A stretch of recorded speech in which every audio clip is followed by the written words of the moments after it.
Exemple, force avec un angle. Un adulte tire deux petits enfants dans un traîneau sur une surface horizontale de neige. Le traîneau et les enfants ont une masse totale de 47 kg. La corde du traîneau forme un angle de 23 degrés avec l'horizontale. Le coefficient de frottement cinétique entre le traîneau et la neige est de 0,11. Calcule la grandeur de la tension dans la corde nécessaire pour maintenir le traîneau en mouvement à vitesse vectorielle constante. Donc, quelques données qu'on connaît déjà. L'accélération vaut 0 m par seconde carré parce que le traîneau avance à vitesse constante.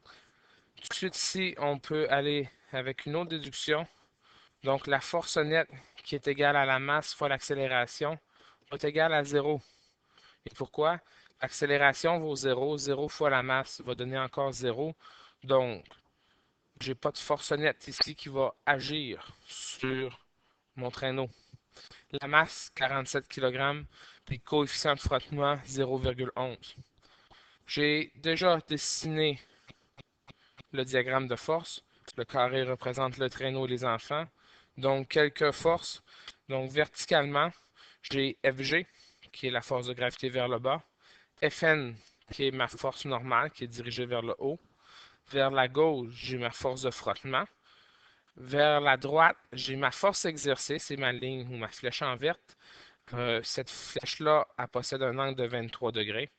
Il est possible de décomposer ce vecteur-là de force exercée en deux composantes orthogonales, qui est la force exercée en X, donc horizontalement, c'est ma flèche en bleu, et la composante orthogonale en Y, donc verticalement, c'est la force exercée en Y, c'est ma flèche en rouge.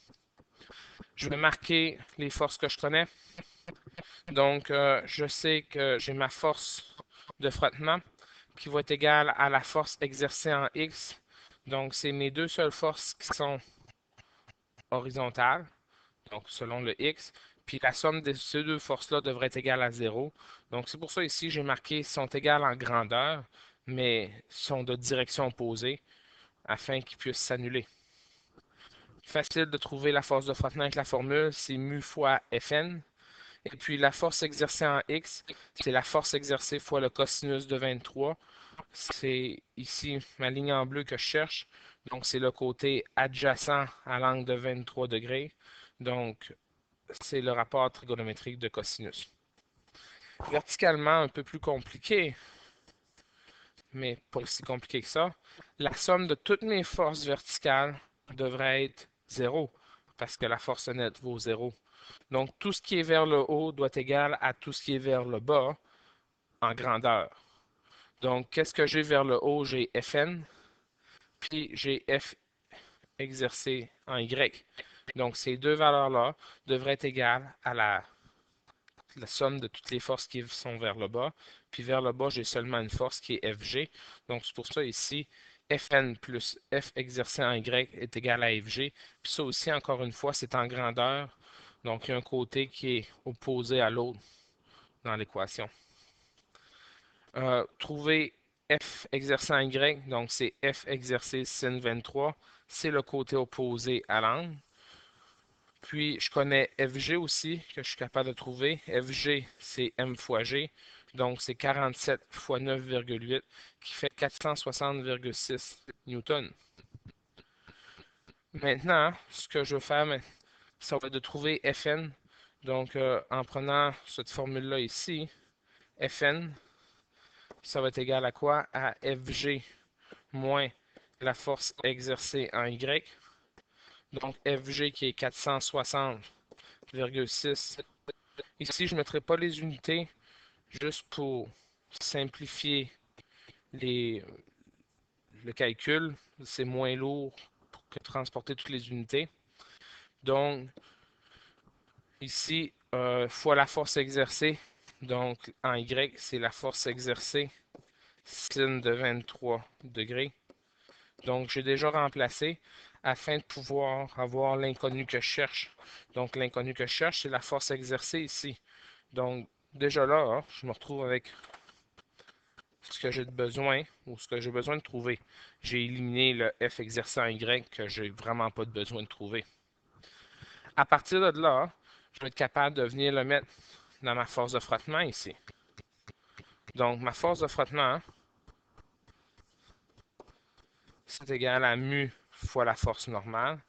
Donc, c'est égal à 0,11 multiplié par la force normale qui est 460,6 moins la force exercée sinus de 23 degrés. Donc, encore une fois, j'ai quelque chose que j'ai besoin. J'ai ma force exercée, c'est ce que je cherche.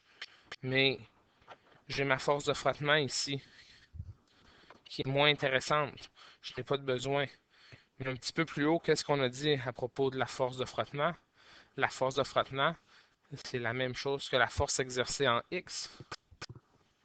Donc tout ça ici, c'est ma force exercée en X. Donc ce que je vais faire, je vais réécrire ma force exercée en X. Je connais c'est quoi? C'est la force exercée cos de 23 degrés. Puis ça, c'est égal à 0,11 fois 460,6 moins la force exercée sinus de 23 degrés. On peut se rendre compte ici que j'ai seulement un inconnu. Puis l'inconnu, c'est la force exercée ici et la force exercée ici. Donc, ce que je vais faire, c'est que je vais commencer à changer mes cosinus puis distribuer mon point 11 ici. Donc, cosinus de 23, ça donne 0,9205 fois la force exercée. C'est égal à 0,11 fois 460,6 qui donne 50,666 newtons, moins 0,11 fois le sinus de 23 fois la force exercée qui fait moins 0,04298 fois la force exercée. Ce que je vais faire maintenant, c'est tout mettre les forces exercées du même côté. Donc, ce morceau-là ici, je vais l'envoyer de l'autre côté du signe d'égalité. Donc, ça va devenir 0,9635 fois la force exercée est égal à 50,666 newtons. Donc, comme je veux juste la force exercée, pour envoyer le point 0,93 de l'autre côté, 96 de l'autre côté, je vais diviser. Donc, la force exercée, c'est 50,666 divisé par 0,9635. Donc, c'est égal à 52,586 newtons. Donc, ici, faire attention, donner la réponse sous forme de phrase. Donc, la force exercée est d'environ 53 newtons. Donc, j'ai gardé deux chiffres significatifs, j'ai arrondi.